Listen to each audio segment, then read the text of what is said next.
LAC પર ભારત ચીનના સૈનિકો વચ્ચે ઘર્ષણ થયું છે અને આ ઘર્ષણમાં એક અધિકારી, 2 જવાન શહીદ થયા છે। ગલવાન ઘાટીમાં ભારત ચીન વચ્ચે આ ઘર્ષણ થયું। ગઈકાલ રાત્રે બંને દેશના સૈનિકો વચ્ચે આ ઘર્ષણ થયું હતું। ત્યારે મહત્વપૂર્ણ સમાચાર સામે આવી રહ્યા છે। ગલવાન ઘાટીમાં ભારત ચીન વચ્ચે ઘર્ષણની અહીં વાત સામે આવી છે।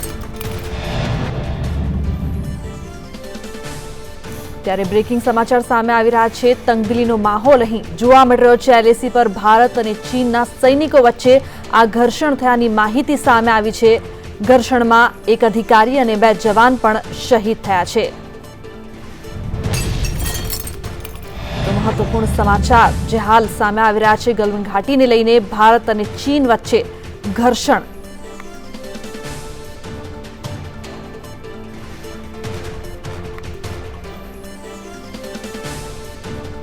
તો ડિફેન્સ એક્સપર્ટ મનન ભટ્ટ જોડાયા છે લાઈવ, તેમની પાસેથી જાણકારી લઈશું। જે પ્રકારથી મનનજી, આ ઘર્ષણની વાત અહીં સામે આવી છે અને સાથે જ અધિકારી પણ શહીદ થયા છે, શું વધુ માહિતી અને કઈ રીતે જુઓ છો આપ?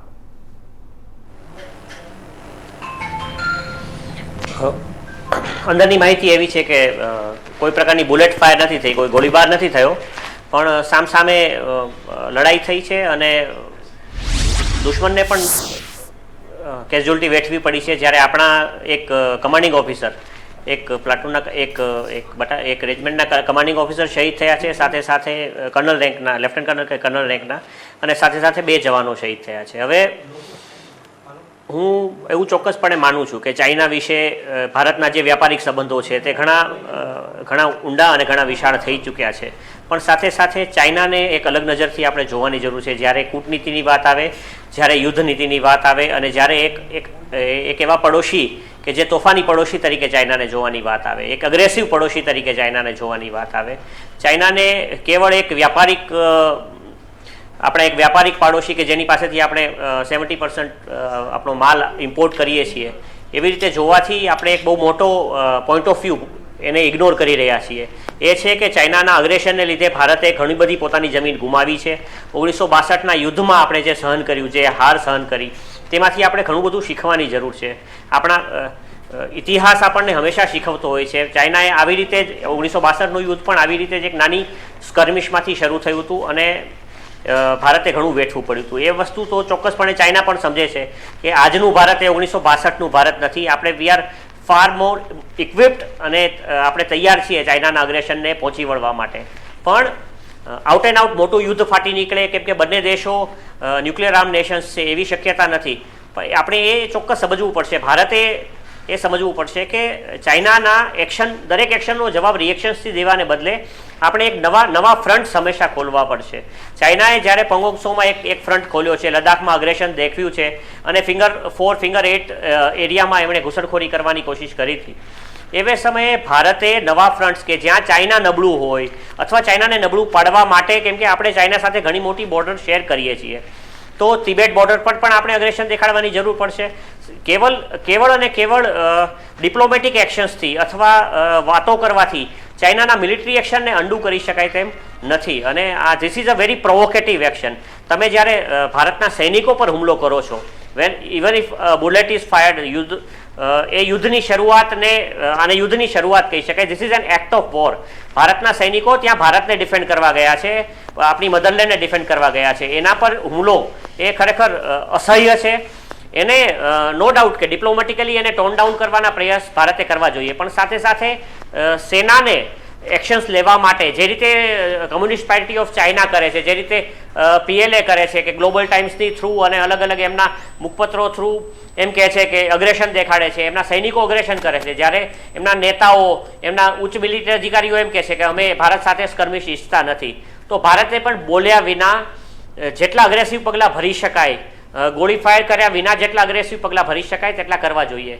ખાસ કરીને મેં પહેલાં પણ વાત કરી કે ફોનોમાં કે ભારતે ચાઇના વિરુદ્ધ નવા ફ્રન્ટ્સ ખોલવા પડશે। ચાઇના જ્યાં નબળું છે, જુઓ તો નૌસેનાની દ્રષ્ટિએ ઇન્ડિયન ઓશિયન રિજનની અંદર ભારતનું પ્રભુત્વ છે અને આવતા 10 વર્ષ સુધી જો ભારતની નૌસેનાનું પ્રભુત્વ રહેવાની શક્યતા છે, તો ઇન્ડિયન ઓશિયન રિજનમાં જો આપણે ચાઇનીઝ અગ્રેશનનો જવાબ, ચાઇનાએ પંગોંગસોમાં કરેલા અગ્રેશનનો જવાબ ઇન્ડિયન ઓશિયન રિજનમાં ચાઇનાના જે ઇકોનોમિક હિતો છે તેને રોકીને ચાઇનાનું ઇકોનોમિક કોરિડોર ત્યાંથી ચાઇનાના શિપોને પસાર થતાં રોકીને આપણે જો કરીએ તો એ બહુ જરૂરી છે. કેમ કે કેવળ અને કેવળ ચાઇના એક્શન કરશે અને આપણે રિએક્શન આપશું એનાથી તો we are getting lured in to એક આપણે માટે ટ્રેપ ગોઠવેલો છે જેમાં આપણે ધીમે ધીમે ઘૂસતા જઈ રહ્યા છીએ અને સ્ટેપ બાય સ્ટેપ ચાઇના આપણી જમીન પર કબજો તો કરી જ રહ્યું છે, સાથે સાથે આપણા મનોબળને, ખાસ કરીને સૈનિકોના મનોબળને પણ નુકસાન પહોંચાડી રહ્યું છે.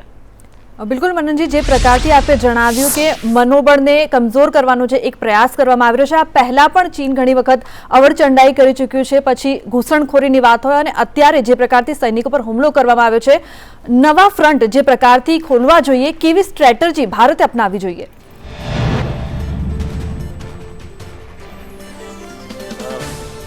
ચોક્કસપણે ચીનની સાથે હું ફરીવાર એ જ રિપીટ કરવા માંગુ છું કે ચીનની સાથે એક સબડ્યુડ સ્ટ્રેટેજી થી કામ નહીં ચાલે. ઉપરાંત જે પરસેપ્શન મેનેજમેન્ટની વાત છે કે ભારતની જનતાને નીચા જોણું નહીં થાય એવી સ્ટ્રેટેજીથી વાત નહીં ચાલે. ભારતની જનતાને નીચા જોણું કરવાની કે એવો કોઈ પ્રશ્ન અહીંયા નથી. અહીંયા પ્રશ્ન છે એક દુશ્મન દેશની વિરુદ્ધ એક એવી અગ્રેસિવ સ્ટ્રેટેજી અપનાવવાનો જેનાથી એને પણ દર્દનો અહેસાસ થાય.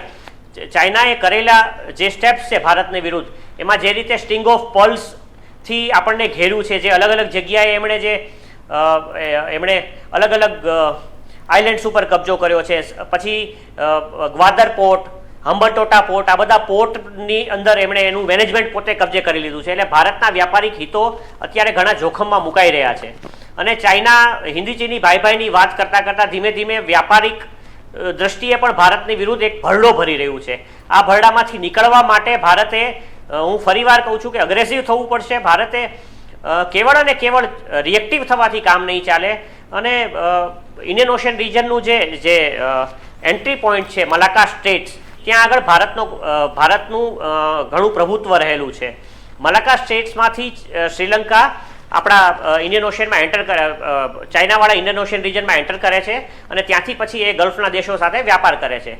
તો આપણે જો એ મલાક્કા સ્ટેટ્સની જે ચોક પોઈન્ટ્સ છે ત્યાં આપણું અગ્રેશન વધારીએ અથવા જે રીતે અમેરિકાએ ચાઇના પર પ્રતિબંધો મૂક્યા છે એવા પ્રતિબંધો મૂકીએ તો ભારતને અઘરું તો પડશે. એવું નો ડાઉટ ભારતના ઘણા બધા વ્યાપારિક હિતો ચાઇના સાથે જોડાયેલા છે, પણ લાંબે ગાળે, લાંબી દ્રષ્ટિએ જોઈએ તો ચીન હવે વિશ્વાસપાત્ર દેશ તો પહેલાં પણ નહોતો અને હવે જે રીતે એ આર્થિક રીતે તાકાતવર બન્યો છે અને પોતાનું જે મિલિટરી માઇટ છે તેનો ભારત પર અત્યારે પ્રભાવ દેખાડવા મથી રહ્યો છે. અને એ સમયે ભારતે હવે બહુ સારા શબ્દોથી કે બહુ સારા વર્તનથી કે જે રીતે અત્યારે ભારત ચીન વિરુદ્ધ કોઈ પગલાં નથી ભરી રહ્યું એ રીતે તો નહીં ચાલે. આપણે જોયું છે કે અમેરિકા કઈ રીતે ચાઇના વિરુદ્ધ અગ્રેસિવ છે, ઓસ્ટ્રેલિયા કઈ રીતે અગ્રેસિવ છે. ઓસ્ટ્રેલિયા હેઝ શોન ધ ડેર કે ભાઈ અમે તમારા ઇમ્પોર્ટ્સ બંધ કરશું ચાઇનામાંથી. તો ભારતે એવું કોઈ પગલું ભર્યું નથી અને એવા પગલાંની તો તાતી જરૂર છે જ. બિલકુલ મનજી, આ પહેલા પણ ઘણી વખત આપણે જો વાત કરીએ પાકિસ્તાનની તો ઘણી વખત આડકતરી રીતે ચીન અને પાકિસ્તાન એક સાથે જોવા મળ્યા. કોઈ પણ પ્લેટફોર્મ હોય વિદેશમાં ત્યારે ચીને હંમેશા પાકિસ્તાનનો સાથ આપ્યો હોય, તે પણ એક સંદેશ અહીંયા આપણે જોઈ શકીએ છીએ. ના, ચીન પાકિસ્તાનનો સાથ આપે છે તેને માટે ચીનના વ્યાપારિક હિતો જવાબદાર છે. આજે પરિસ્થિતિ એવી છે કે પાકિસ્તાન ધીમે ધીમે અત્યાર સુધી ચીનનું બગલ બચ્ચું બનવાની કોશિશ કરતું હતું, પણ ધીમે ધીમે it is becoming a colony of China. ચાઇનાનું એક ગુલામ રાષ્ટ્ર બનવા જઈ રહ્યું છે પાકિસ્તાન. અને ધીમે ધીમે જે સીપેક જે ચાઇના પાક ઇકોનોમિક કોરિડોર એમણે જે બનાવ્યો છે તેની અંદર એક્સક્લુઝિવલી ચાઇનાના સૈનિકો રહે છે. એમનો એક્સક્લુઝિવ બિઝનેસ એરિયા તો છે, સાથે સાથે ચાઇનાની મિલિટરી પણ ત્યાં પહોંચી ગઈ છે. એટલે ધીમે ધીમે પાકિસ્તાન આર્મી તેની લાલચમાં પાકિસ્તાન ઉપરથી કંટ્રોલ ગુમાવતી જઈ રહી છે અને એવું કહી શકાય કે બહુ નજીકના સમયમાં મે બી 40 કે 50 વર્ષોમાં પાકિસ્તાન સંપૂર્ણપણે ચીનનું ગુલામ બની ગયું હશે, એવું કદાચ થઈ જશે. એટલે ચીન જે પાકિસ્તાનને સપોર્ટ કરે છે અથવા પાકિસ્તાનના જે આતંકીઓ છે તેમને આંતરરાષ્ટ્રીય આતંકી જાહેર કરવાની વિરુદ્ધમાં યુએનમાં જઈને વીટો પોતાનો વાપરે છે, એને માટે એના સંપૂર્ણપણે વ્યાપારિક હિતો જ સમાયેલા છે. When it comes to China, જ્યારે ચીનની વાત હોય ત્યારે કોઈ દોસ્તી કે દુશ્મનીનો સવાલ નથી. એને કેવળ અને કેવળ પોતાના હિતો જોતો દેશ છે અને તેનાથી આપણે ચેતવાની જરૂર છે. વી cannot draw parallels between the relations of China Pakistan and India Pakistan or India China. બિલકુલ મનનજી, જે પ્રકારથી આપ જોઈએ કે 3 વર્ષમાં 1000થી પણ વધુ વખત ચીન ઘૂસણખોરીના પ્રયાસ કરી ચૂક્યા છે અને જિનપિંગ સાથે આ મુદ્દે વાત પણ કરવામાં આવી હતી, ભારતે આ વાત કરી હતી, છતાં પણ હજુ સુધી ચીન સુધાર્યું નથી. કઈ રીતે જુઓ છો, શું ઈચ્છી રહ્યું છે ચીન અને જિનપિંગ સાથે વાત થવા છતાં પણ કોઈ લગામ કેમ નહીં? એ ચીનની નેશનલ રાષ્ટ્રીય સ્ટ્રેટેજી છે. જુઓ, પાકિસ્તાનની જ્યારે આપણે વાત કરીએ ત્યારે આપણે ડીપ સ્ટેટની વાત કરીએ છીએ કે deep state that A ISI જે છે અને પ્લસ ટેરર તંઝીમો છે, લશ્કરે તોયબા, જૈશ એ મોહમ્મદ, આ બધી ટેરર તંઝીમો, અલ કાયદા અને પાકિસ્તાનનું ડીપ સ્ટેટ ISI, એ બધાની વચ્ચે મળીને ભારત વિરુદ્ધ પગલાઓ ભરવામાં આવે છે અથવા આંતરરાષ્ટ્રીય સ્તરે આતંકવાદનો ફેલાવો કરવામાં આવે છે. તો એક આતંકી રાષ્ટ્ર જે રીતે ફંક્શન કરે છે એ રીતે ચીન નથી કરતું. ચીનની જે CCP છે, જે કમ્યુનિસ્ટ પાર્ટી છે, તેનો કંટ્રોલ, એની જે People's Liberation Army, People's Liberation Navy, PLA અને PLA એરફોર્સ, એ બધા પર સંપૂર્ણપણે રહેલો છે. એટલે as per there directions, official directions જે એમને એમની સરકાર તરફથી ચાઇનાની મળે છે, એ પ્રમાણે પીપલ્સ લિબરેશન આર્મી ફંક્શન કરે છે. એટલે એમના આજે 1000 જે વાયોલેશન્સ થયા, કે જે રીતે એમણે ઘૂસણખોરીની કોશિશો કરી, આપણે એક વન ઓફ ઇન્સિડન્સ હોય તો વાત કરો, તમે 1000 ઇન્સિડન્સ સુધી જો આપણે કેવળ રિએક્શન આપતા રહીએ અને વાતો કરીએ અને સામે ભારત તરફથી જે એવું નથી કે ભારતે સામે પગલાઓ નથી લીધા, પણ એક આપણા પગલાઓ મે બી કદાચ આપણે સબડ્યુ ગયા છીએ એટલે ચાઇનાને આટલી હિંમત.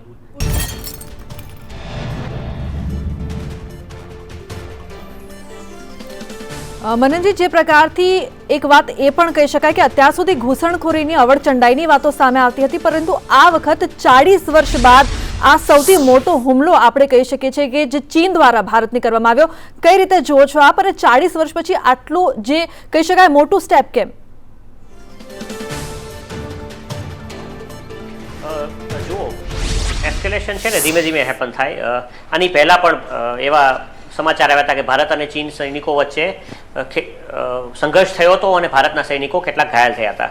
ઓલ્ધો એ સમાચારની હું કોઈ પુષ્ટિ થઈ નથી એટલે હું ઓફિશિયલી નથી કહી શકતો કંઈ, પણ એટલું ચોક્કસ છે કે ધીમે ધીમે નાની મોટી સ્કર્મિશિસ થતી હતી, નાના મોટા સંઘર્ષો થતા રહ્યા, એ લોકો આપણા વિસ્તારમાં ઘૂસવાની કોશિશ કરતા રહ્યા અને ભારતના સૈનિકો એમને ખદેડતા રહ્યા. તો આ સ્કર્મિશિસ વધીને આજે અહીંયા પહોંચી છે કે ભારતના એક કર્નલ રેન્કના અધિકારી કે જે પોતે કમાન્ડિંગ ઓફિસર હતા, અને આ વસ્તુને હું માનું છું ત્યાં સુધી કમાન્ડિંગ ઓફિસરે ઇન્ટરવ્યૂ ક્યારે કરવું પડ્યું હોય કે વસ્તુ ઘણી એક જે સંઘર્ષ છે તે ઘણો ઉચ્ચ સ્તરે પહોંચ્યો હોય ત્યારે કમાન્ડિંગ ઓફિસરનું ઇન્ટરવેન્શન થયું હશે. તો આ પરિસ્થિતિમાં ભારતે ચોક્કસ એટલું તો નક્કી છે કે બહુ મોટા સ્ટેપ્સ લેવા જોઈએ, પણ ભારત અને ચીનનો જ્યાં સુધી વ્યાપારિક સંબંધોમાં આપણે જ્યાં સુધી ચીનને કંઈક સબમિસિવ નહીં કરીએ, જ્યાં સુધી ચીનને કંઈ પનિશમેન્ટ નહીં મળે, ત્યાં સુધી ચાઇના સીધું સુધરે તેમ નથી. ચાઇનાની જે એચિલીઝ હિલ છે એનો વેપાર છે, એના વેપારને નુકસાન પહોંચાડવાની સૌથી પહેલી જરૂર છે.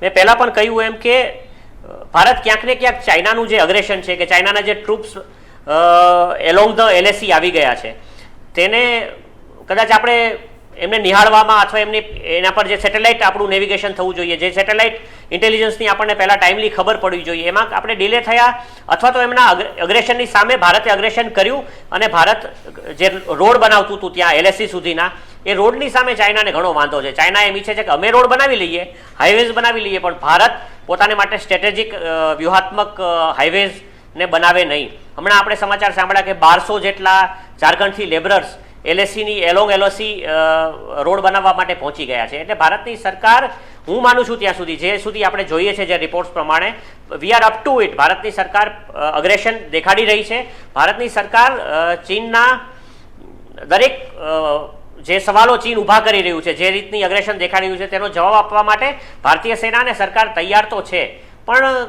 કેટલેક અંશે જ્યાં વેપારની વાત આવે છે ત્યાં આપણે ચીન સાથેના સંબંધો તોડ્યા નથી. એની જે નબળાઈઓ છે તેના પર પ્રહાર આપણે નથી કરી રહ્યા, અને ચીન ધીમે ધીમે કરતા એનું અગ્રેશન દેખાડે છે. અને આજે પરિણામ આપણે જોયું છે. આને હું તો એવું માનું છું કે આને આપણે ભૂલવું ન જોઈએ, અને ચીન, આપણને ખબર નથી પણ ભારતના સૈનિકોએ પણ ચોક્કસપણે ચીનને પાઠ ભણાવ્યો જ હશે. ચીન તરફથી શું કેઝ્યુઅલ્ટી થઈ છે એની આપણને ખબર નથી પડી, અને કદાચ ક્યારેય ખબર નહીં પડે, કેમ કે it is not a democratic country. ત્યાં લોકશાહી છે નહીં, એટલે ઇઝીલી સમાચાર બહાર નથી આવતા. પણ આપણે ચોક્કસપણે આશા રાખીએ કે ભારત ચીનના આવા પગલાંને સાંખી ન લે અને ચીનની વિરુદ્ધ નવા ફ્રન્ટ્સ ખોલે, જેથી ચાઇનાને બરોબર પાઠ ભણાવી શકાય. બિલકુલ મનનજી, જે પ્રકારથી આપ જણાવી રહ્યો છો કે ચીન તરફથી કોઈ ઓફિશિયલ સ્ટેટમેન્ટ નથી આવતું કારણ કે ડોમેસ્ટિક કન્ટ્રી નથી, પરંતુ ભારતને જે નુકસાન થયું છે, 3 જવાનો શહીદ થયા છે અને તે ખૂબ જ ચિંતાનો વિષય આપણે કહી શકીએ, તેને કઈ રીતે જુઓ છો આપ? ચોક્કસપણે જુઓ, જ્યારે પણ ભારતનો 3 જવાન તો અલગ વાત છે, ભારતનો એક પણ જવાન શહીદ થાય ત્યારે ભારતની સેના અને ભારત સરકાર માટે બહુ સેન્સિટિવ વસ્તુ બની જાય છે. બિકોઝ LAC પર આપણે જોઈએ છીએ કે 1975ની સાલથી કોઈ મેજર સીઝફાયર વાયોલેશન થયું નહોતું, કોઈ પ્રકારે મેજર આવી સ્કર્મિશ નહોતી થઈ. નાની નાની સ્કર્મિશથી ચાઇના પોતાના ઈરાદાઓ સ્પષ્ટ કરતું આવ્યું હતું અને ભારત તેનો યથાયોગ્ય જવાબ ભારતીય સેના દેતી આવી હતી. પણ હવે અત્યારે એક એવા પણ સમાચાર મળ્યા છે કે ચાઇનાના જે કેટલાક જનરલો છે, જેમને વહાલા થવા માટે અને પ્રમોશન લેવા માટે થઈને તેમણે એવા સ્ટ્રેટેજિક પોઈન્ટ્સ કે જે નો મેન્સ લેન્ડ હતી, કે જ્યાં આપણે એવા વળલખ્યા કરાર હતા કે ભાઈ એવી હાઇટ ને તમે પણ ઓક્યુપાય નહીં કરો ને અમે પણ નહીં કરીએ, આપણા પણ પેટ્રોલ્સ એ એરિયામાં જતા હતા, એના પણ પેટ્રોલ્સ એ એરિયામાં આવતા હતા. હવે સ્ટ્રેટેજિક હાઇટ્સને જ્યારે ઓક્યુપાય કરે ત્યારે શું થાય કે ભારતમાં થતા રોડના કન્સ્ટ્રક્શન્સ હોય કે પછી ભારત દ્વારા થતી વ્યૂહાત્મક પ્રવૃત્તિઓ હોય, તેના પર ચીનના સૈનિકો, ચાઇનાની આર્મી ત્યાંથી ધ્યાન રાખી શકે. એટલે એવી સ્ટ્રેટેજિક હાઇટ્સ એમણે ઓક્યુપાય કરી તો ભારતે વિરોધ નોંધાવ્યો કે this is a no man's land, અહીંયા તમે આવી ન શકો. એટલે આ બધી પરિસ્થિતિઓમાં આની પહેલાંનું જે સ્કર્મિશ થયું એમાં આપણે જોયા હતા કે although it is an unofficial report, કંઈક 4 કે 5 આપણા સૈનિકોના ફોટાઓ એમણે રિલીઝ કર્યા હતા. પછી આપણે વિડીયો રિલીઝ કર્યો હતો અનઓફિશિયલી ઓલ્ધો, કે જેમાં ચાઇનાના સૈનિકોએ એનો એક સૈનિક બેભાન થઈ ગયો હતો અને એમની એક ગાડી આપણે કેપ્ચર કરી લીધી હતી. એટલે આ ધીમે ધીમે એસ્કેલેટ થયું છે. પણ જો કમાન્ડિંગ ઓફિસરનું જ્યારે મૃત્યુ થયું છે, જ્યારે કંઈક બહુ મોટી કેઝ્યુઅલિટી આપણે લીધી છે, ત્યારે આ વસ્તુને ચોક્કસપણે સેના, હું નથી માનતો કે સાંખી લેશે, ન તો સરકાર સાંખી લેશે. એ ભારતના દરેક નાગરિકે પણ વિશ્વાસ રાખવાની જરૂર છે કે ચાઇનાના અગ્રેસરને હવે સાંખી લેવામાં નહીં આવે. બિલકુલ મનનજી, જો વાત કરીએ કોરોનાની, તો કોરોનાને કારણે ચીન હાલ જે બીજા દેશો છે તે પણ ફટકાર વરસાવી રહ્યો છે અને આની વચ્ચે ચીને આજે પગલું ભર્યું છે. કહી શકાય કે એક ધ્યાન ભટકાવવાનો આ પ્રયાસ પણ હોઈ શકે. ભારતે કયા પ્રકારની કૂટનીતિ બીજા દેશો સાથે મળીને દબાણ ચીન પર લાવવું જોઈએ? જો ભારત અને ચીનની જ્યાં સુધી વાત છે ત્યાં સુધી બીજા દેશોની સાથે મળીને કૂટનીતિનો પ્રશ્ન નથી આવતો. ભારતે ચીનની સામે નજર ભેળવીને અને ચીનના અગ્રેશનને બરોબર એટલા જ અગ્રેશનથી જવાબ આપવાની જરૂર છે. અત્યારે જુઓ, જે સ્કર્મિશ થઈ છે એ એક યોગ્ય એક જગ્યાએ થયેલી લોકલાઇઝ સ્કર્મિશ છે, લોકલાઇઝ પ્રોબ્લેમ એક ઊભો થયો છે, તો એનો એ લોકલ લેવલ પર એટલો જ જવાબ દેવાની જરૂર છે. અને જ્યારે કોરોનાના સમયે સમગ્ર વિશ્વ જ્યારે કોરોના સામે લડવામાં વ્યસ્ત હતું, એવા સમયે ચીને આ ઘૂસણખોરીના પ્રયાસો કર્યા અને એક રીતે ભારતના પીઠમાં છરો ભોંક્યો છે. એટલે પેન્ડેમિક હોય, ઋતુઓ હોય કે પછી વેપારિક સંબંધો હોય, કોઈ પણ પરિસ્થિતિમાં ચાઇના એક એવો દેશ છે કે તે તેના એમની જે ઈચ્છાઓ છે, એમની જે અગ્રેસિવ ડેમેનર છે તેના પર કાબૂ કરવાનો નથી. હવે કોરોના આપણે બધા જાણીએ છીએ કે વુહાન વાયરસ છે અને છતાંય ચાઇના એ વસ્તુને ઇવેડ કરી રહ્યું છે. ક્યારેક એમ કહે છે કે અમેરિકાથી આવ્યો છે વાયરસ, ક્યારેક હમણાં એમ કહેતું હતું ગ્લોબલ ટાઈમ્સ કે આ વાયરસ ભારતથી આવ્યો છે ચાઇનામાં. એટલે આ દેશનો ભરોસો કરવા લાયક તો એ છે જ નહીં. અને અત્યારની પરિસ્થિતિ જો આપણે ધ્યાન દઈએ તો ઓવરઓલ પરિસ્થિતિ ધીમે ધીમે કરતાં બિલ્ડઅપ થઈ છે. પહેલાં મારામારીના બનાવો બન્યા, મારામારીના બનાવો પછી એને ડીએસ્કેલેટ કરવાની કોશિશથી આપણા તરફથી લેફ્ટનન્ટ જનરલ લેવલના ટોક્સથી એમના મેજર જનરલ આવ્યા અને બ્રિગેડ લેવલના તમે કમાન્ડિંગ ઓફિસર લેવલના ટોક્સ પછી બ્રિગેડ લેવલના ટોક્સ સુધી આપણે ગયા, પણ વાતચીતથી ચાઇનાના સૈનિકોનું અગ્રેશન કંટ્રોલમાં આવી નથી રહ્યું.